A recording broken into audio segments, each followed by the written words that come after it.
సోమవారం రాత్రి కురిసిన వర్షానికి వేములవాడ పట్టణంలోని పోలీస్ స్టేషన్ ముందు నుంచి ప్రభుత్వ పాఠశాల వరకు ఇటీవల నిర్మించిన నూతన సీసీ రోడ్డుపై వర్షపు నీరు భారీగా నిలిచిపోయింది.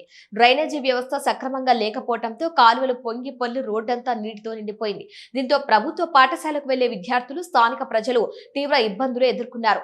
రోడ్డుపై నీరు నిలవటంతో పాదచారులు, ద్విచక్ర వాహనదారులు కూడా అవస్థలు పడ్డారు. ఈ సందర్భంగా బీజేపీ నాయకుడు రేగుల శ్రీకాంత్ మాట్లాడుతూ సీసీ రోడ్డు నిర్మాణ సమయంలోనే డ్రైనేజీ వ్యవస్థ సక్రమంగా ఏర్పాటు చేయాలని అధికారులకు పలుమార్లు సూచించినప్పటికీ పట్టించుకోలేదని ఆరోపించారు.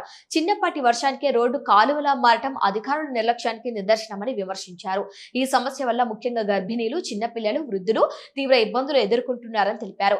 మురుగునీరు నిల్వ ఉండటం వలన దోమలు, దుర్వాసన, అంటువ్యాధులు వ్యాపించే ప్రమాదం కూడా ఉందని ఆందోళన వ్యక్తం చేశారు.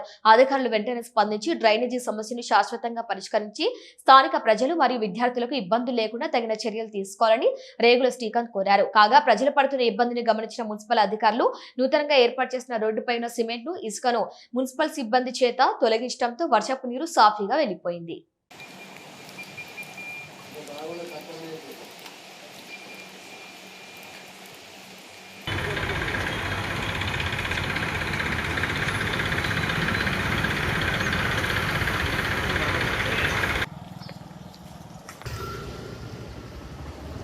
ఈరోజు మనం ఈ వాతావరణం చూస్తున్నాం. రోడ్డుపై మొత్తం మురికి నీరే. మన గతంలో రోడ్డు వేసేటప్పుడు ఇదే సిటీ కేబుల్ ద్వారా మనం మొత్తం మీడియా ముఖంగా తెలియజేశాము. ఫస్ట్ డ్రైనేజ్ వ్యవస్థ క్లియర్ చేసిన తర్వాతనే రోడ్డు వేయాలని విజ్ఞప్తి చేశాం. సదరు కమిషనర్ గారికి, చైర్మన్ గారికి, అధికారులకి, మరి కాంట్రాక్టర్ గారికి కూడా. కానీ నిన్నటి కురిసిన రాత్రి వర్షానికి మొత్తం భగవంతునగర్ పోలీస్ స్టేషన్ నుంచి దాదాపు ఒక 500 మీటర్ వరకు ఫుల్ ఒక మోకాళ్ళు కాళ్ళ వరకు మొత్తం నీళ్లు నిలిచిపోయినాయి. ఊటిగా మనం సోషల్ మీడియా ద్వారా తెలియజేసినాం కదా, ఊటిన ట్రాక్టర్ సిబ్బంది, మున్సిపల్ సిబ్బంది మొత్తం వాటర్ అంతా తీసేసి మొత్తం క్లీన్ చేస్తున్నారు. ఇప్పుడు కూడా మీరు చూడొచ్చు, ఇంకా పారిశుద్ధ కార్యక్రమాలు నడుస్తూనే ఉన్నాయి. మొదలుగా నేను అదే చెప్తున్నా, మన ఏదైతే చెరువు మెయిన్ డ్రైనేజ్ సమస్య ఉన్నదో అక్కడ క్లియర్ చేస్తే అక్కడ మొత్తం వాటర్ అన్నీ స్ట్రక్ అయిపోతున్నాయి. డ్రైనేజ్ వ్యవస్థ కరెక్ట్ లేదు. ఆ డ్రైనేజ్ వ్యవస్థ కంప్లీట్ అయిన తర్వాతనే రోడ్డు వేయాలని చెప్తున్నాం. ఇక్కడ మీరు చూస్తున్నారు, ప్రభుత్వ స్కూళ్ళు ఉన్నాయి. ఇది ఓన్లీ ఒక వాటర్ సమస్య కాదు. మొత్తం ఈ నిరుపేదలు, ఈ వేములవాడ పట్టణానికి సంబంధించిన మొత్తం నిరుపేదలు ఇక్కడ చదువుకోవడానికి వస్తున్నారు. ఇక్కడ చదువుకోవడానికి వచ్చినప్పుడు మనకు మధ్యాహ్న భోజనం ఉంటుంది. ఇక్కడ పిల్లలు ఆడుకుంటారు.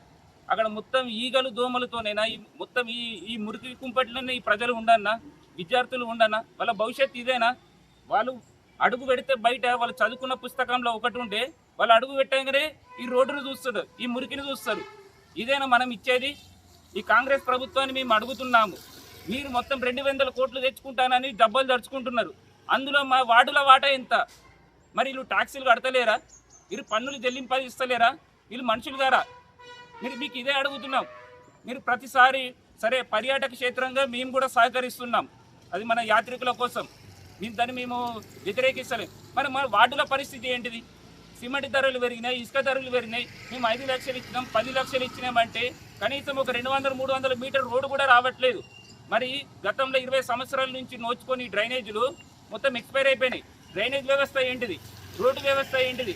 పాపం విద్యార్థులు నడుస్తున్నారు. భగవంతనగర్కి ఆటో రావాలన్నా కూడా, భగవంతనగరే కాదు 28 వార్డులు ఏదైతే ప్రధాన రోడ్స్ ఉన్నాయో ఆటో రావాలన్నా కూడా ఇబ్బంది పడుతున్నారు. మహిళలు, గర్భిణీలు మొత్తం ఎత్తేసుకుంటూ పోతే ఆ బ్యాక్ పెయిన్, కడుపు నొప్పితో అన్న మన పరిస్థితి చూడు, మేము బయటికి రాలేకపోతున్నాము. ఇప్పుడు మొత్తం అవేర్నెస్ పెరిగింది. పరిసరాలు శుభ్రంగా ఉండాలి, రోడ్డు ఉండాలి, మంచిగా సరైన డ్రైనేజ్ వ్యవస్థ ఉండాలని అందరూ కోరుకుంటున్నారు. మరి ఈ కాంగ్రెస్ ప్రభుత్వం మాకు ఎంత వాటా ఇచ్చింది? మా పట్టణం 28 వార్డులకి ఎంత వాటా ఇచ్చింది? ఈ మీడియా ముఖంగా తెలియజేస్తున్నాను.